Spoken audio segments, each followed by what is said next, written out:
जिले में district magistrate तैनात थे तो जनता दरबार लगा हुआ था। वहां पर सभी लोग अपनी अपनी फरियाद लेकर के डीएम साहब के पास आ रहे थे।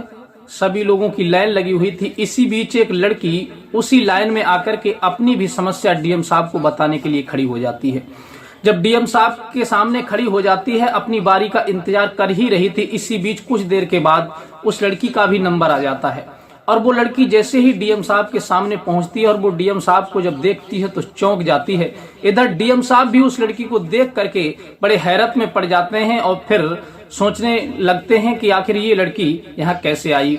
फिर डीएम साहब ने उस लड़की के साथ वो किया जिसके बारे में कि आपने कभी सोचा भी नहीं होगा। आप कल्पना भी नहीं कर सकते कि एक लड़की अपनी समस्या लेकर के एक आईएएस अधिकारी यानी जिले का जो डीएम होता है उसके पास आई और फिर डीएम साहब उसके साथ ऐसा कर सकते हैं। इस बारे में किसी ने कल्पना भी नहीं की होगी।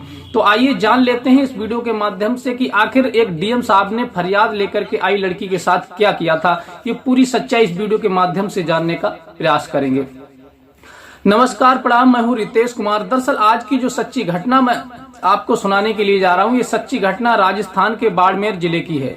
राजस्थान के बाड़मेर जिले में एक संजय कुमार खत्री नाम का एक लड़का अपने परिवार के साथ रहा करता था, लेकिन उनकी जो पढ़ाई थी वो 8वीं तक तो गांव में ही एक स्कूल में हुई थी और 8वीं की पढ़ाई करने के बाद में उन्होंने विचार किया कि यहाँ पर अब पढ़ाई नहीं हो पाएगी, तो फिर वो जयपुर शिफ्ट हो जाते हैं। जयपुर में जाने के बाद में उन्होंने JRRSU कॉलेज से बीए की डिग्री हासिल की और उसके बाद में जब बीए की डिग्री जब हासिल की तो उसके बाद वो राजस्थान में यूनिवर्सिटी से LLB की और LLB 2 साल तक फिर वो राजस्थान में प्रशासनिक सेवा में काम किया। उसके बाद फिर उन्होंने विचार किया कि अब हमारे लिए यूपीएससी की तैयारी करनी चाहिए। तभी वो यूपीएससी की तैयारी करते हैं और फिर दिल्ली चले जाते हैं और दिल्ली चले जाने के बाद में वहां यूपीएससी की तैयारी करते हैं। इसी बीच उनकी मुलाकात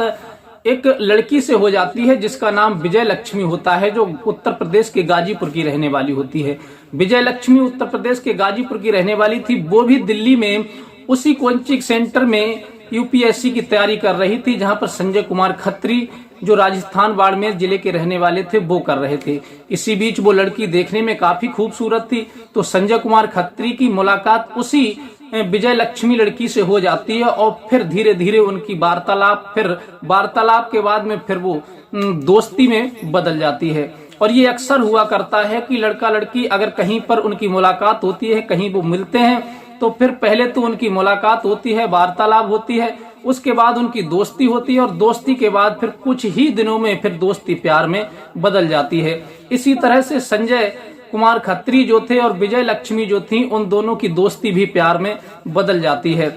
लेकिन दुर्भाग्य की बात ये थी कि जो विजय लक्ष्मी थी वो यूपीएससी की तैयारी तो कर रही थी, लेकिन यूपीएससी की तैयारी करते करते वो परीक्षा में फेल हो जाती हैं, सफल नहीं हो पाती और फिर वो निराश होकर के अपने उत्तर प्रदेश जिला गाजीपुर में लौट आती हैं। क्योंकि यूपीएससी की तैयारी करना यानी आईपीएस की तैयारी करना या फिर आईएएस की तैयारी करना कोई हंसी खेल काम नहीं है। बहुत ही कठिन पढ़ाई होती है और जी जान से रात दिन बच्चे के लिए मेहनत करनी होती है और भूख प्यास भी उनकी चली जाती है। इतनी मेहनत जी जान से करते हैं तब जाकर के कहीं वो यूपीएससी या फिर आईपीएस परीक्षा पास कर पाते हैं।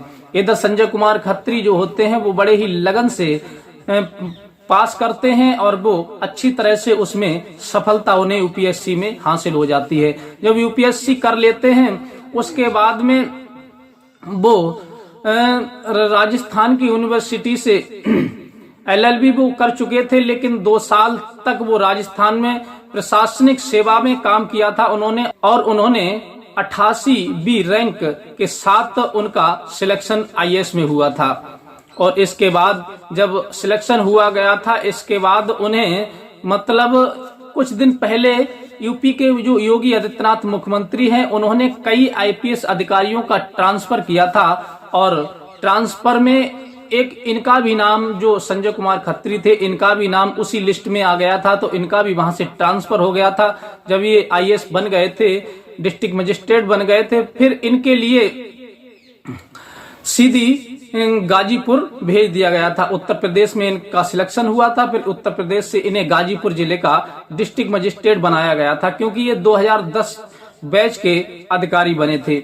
इसी बीच जब वो अपने जिले में जनता दरबार लगा रहे थे, और जनता दरबार जब लगा रहे थे तो भारी भीड़ भाड़ थी, वहां पर बहुत ईमानदारी से काम कर रहे थे।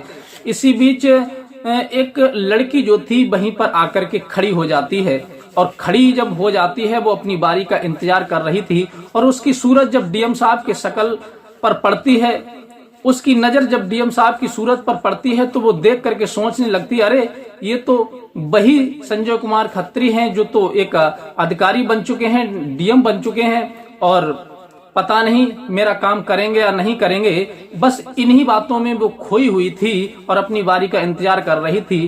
पहले तो वो सोचती है कि चलो हमारी जान पहचान के हैं, हमारा काम अच्छे से हो जाएगा, लेकिन कुछ देर विचार करने के बाद वो सोचती है क्या पता काम करेंगे या नहीं करेंगे, शायद मुझे भूल गए होंगे। लगभग 7-8 साल पहले की बात है।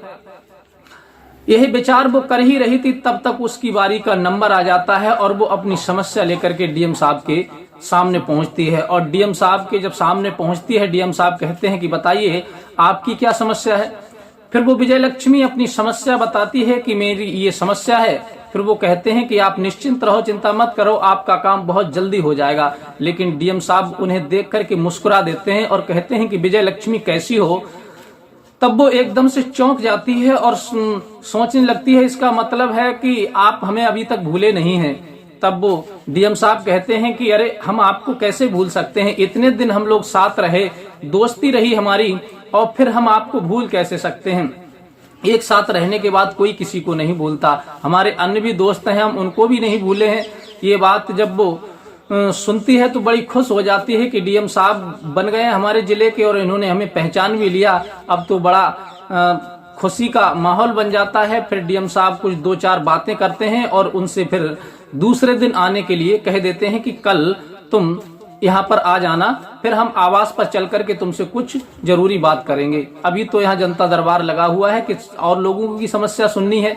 ये बात कह करके डीएम साहब विजय लक्ष्मी को वहां से विदा कर देते हैं और फिर जनता दरबार वो समाप्त करते हैं। पूरा दिन काम करने के बाद में, जनता की समस्या सुनने के बाद में, दूसरा दिन जब होता है तो विजय लक्ष्मी बताए हुए एड्रेस पर वो डीएम साहब के आवास पर पहुंच जाती हैं। अब डीएम साहब बड़े आदर करते हैं उनका, विजय लक्ष्मी का, और बिठाते हैं, नाश्ता वगैरह कराते हैं और फिर उनकी मुलाकात होने लगती है।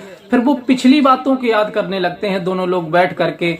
विजय जो होते हैं डीएम साहब, वो अपनी बातों को बताते हैं कि हम इस प्रकार से 2 साल तक राजस्थान में रहे थे, वहां पर हमने काम किया था, और फिर उसके बाद उत्तर प्रदेश सरकार ने कई आईएएस अधिकारियों का ट्रांसफर किया था, तो हमारा भी उसमें नंबर आ गया, तो हम उत्तर प्रदेश आपके जिले में तैनात हो गए और अकस्मात आपसे मुलाकात भी हो गई। वैसे हम आपको कहाँ ढूंढते। बस इसी प्रकार की बातें चल रही थी। विजय लक्ष्मी अपनी बात बता रही थी और डीएम साहब अपनी बात बता रहे थे। फिर डीएम साहब कहते हैं कि हमें आपसे उस समय बड़ा स्नेह था, बड़ा प्यार था, और वही तुमको देख करके आज भी हमारे अंदर से प्यार उमड़ रहा है। हम आज भी आपके प्यार को भुला नहीं पाए हैं। ये बात सुनने के बाद में वो भी बड़ी खुश हो जाती है। फिर उन दोनों की मतलब वार्तालाप होती रहती है। धीरे धीरे इसी प्रकार से वो एक दूसरे से मिलते भी हैं और काफी समय इसी प्रकार से मिलते मिलते गुजर जाता है। फिर डीएम साहब विजय लक्ष्मी से कहते हैं कि विजय लक्ष्मी, अगर तुम बुरा ना मानो तो मैं तुमसे शादी करना चाहता हूँ। ये बात जब विजय लक्ष्मी सुनती है तो बड़ी खुश हो जाती है कि अरे, एक डीएम साहब जो हमारे साथ पड़े हुए थे और हम असफल हो गए थे, लेकिन फिर भी वो हमसे शादी का प्रस्ताव रख रहे हैं। विजय लक्ष्मी अपने घर वालों से बात करती है और बात करने के बाद में एक दूसरे की शादी तय हो जाती है। उससे पहले डीएम साहब ने विजय लक्ष्मी से एक बार पूछ भी लिया था कि तुम्हारी शादी हुई है या नहीं हुई है, तो विजय लक्ष्मी ने कह दिया था कि मेरी शादी नहीं हुई है। डीएम साहब ने भी बता दिया था कि मेरी भी शादी नहीं हुई है। बस ये बात जब एक दूसरे के मुंह से वो सुनते हैं तो फिर वो एक दूसरे से शादी का प्रस्ताव रख देते हैं। विजय लक्ष्मी तैयार हो जाती है, अपने घर वालों से बात करती है और फिर कम खर्चे में डीएम साहब ने अपनी ही प्रेमिका से बहुत ही धूमधाम से शादी रचाई। और शादी जब उनकी हो जाती है तो फिर ये खबर सोशल मीडिया पर चारों तरफ प्रसारित होने लगती है, वायरल होने लगती है कि भाई डीएम साहब का रवैया तो बहुत गलत है। एक समस्या अपनी फरियाद लेकर के आई, जो लड़की थी उससे उन्होंने विवाह कर लिया। ऐसे तो कोई और लड़की आएगी अपनी समस्या लेकर के, अपनी फरियाद लेकर के, तो वो पसंद आ जाएगी तो डीएम साहब उससे भी शादी कर लेंगे। इनका रवैया ये हमें पसंद नहीं आया। इनकी ये जो मतलब चर्चाएं थी चारों तरफ वायरल होने लगी, सभी लोगों के जहन में ये बात पहुंची तो सभी लोग सवाल उठाने लगे, उंगली उठाने लगे। तो डीएम साहब से जब इस बारे में पत्रकारों ने बात की तो डीएम साहब ने इस बात को शुरू से खारिज कर दिया और कहा कि मैं किसी फरियाद लेकर के आई लड़की से मैं इम्प्रेस नहीं हुआ था, बल्कि जब मैं यूपीएससी की तैयारी दिल्ली में कर रहा था उस समय ये लड़की मेरे साथ पढ़ा करती थी और 8-10 साल पहले मेरी इसकी दोस्ती थी और वही दोस्ती हमारी बीच में कुछ दूरियां बन गई थी। लेकिन जब मैं इस जिले में डीएम पद पर तैनात हुआ तो मेरी मुलाकात इनसे दोबारा से हो गई। ना तो मैं मैरिज था और ना इन्होंने मैरिज की थी और दोनों अनमैरिड थे, इसलिए हम दोनों का प्रेम प्रसंग दोबारा से शुरू हो गया और हमने इसके साथ शादी कर ली। इसमें कोई फरियाद वाली बात नहीं है, कोई गलत बात नहीं है। हमने अपने पुराने प्रेम के लिए पुनः अपना लिया है और शादी कर ली है। इस बारे में डीएम साहब ने सभी मीडिया वालों के सामने खुल करके ये बयान दिया था। तो साथियों, इस प्रकार से डीएम साहब ने अपने साथ पढ़ रही लड़की के साथ में 8 साल के बाद में विवाह किया। क्या डीएम साहब ने अच्छा किया या गलत किया? आपकी जो भी राय हो अपनी राय हमें कमेंट में दे सकते हैं। तो ये कहानी सुना करके हमारा उद्देश्य किसी का दिल दुखाना नहीं है, किसी को परेशान करना नहीं है। हमारा उद्देश्य केवल ये है कि कुछ लोग बिना जाने पहचाने और बिना सच्चाई को जाने बस केवल उंगली उठाने लगते हैं, दूसरे पर दोष आरोपण करने लगते हैं। तो प्लीज ऐसा नहीं करना चाहिए। पहले उसकी सतह तक जाना चाहिए कि आखिर इसकी वजह क्या है, बात क्या है, तभी किसी पर आप आरोप लगा सकते हैं और उसके हकदार हैं। तो साथियों, कहानी वीडियो अच्छी लगी हो तो प्लीज हमारे चैनल को सब्सक्राइब कीजिए और अपने यार दोस्तों को भी शेयर कीजिए और मिलते हैं इसी प्रकार की कोई नेक्स्ट घटना के साथ। तब तक के लिए दीजिए इजाजत। नमस्कार।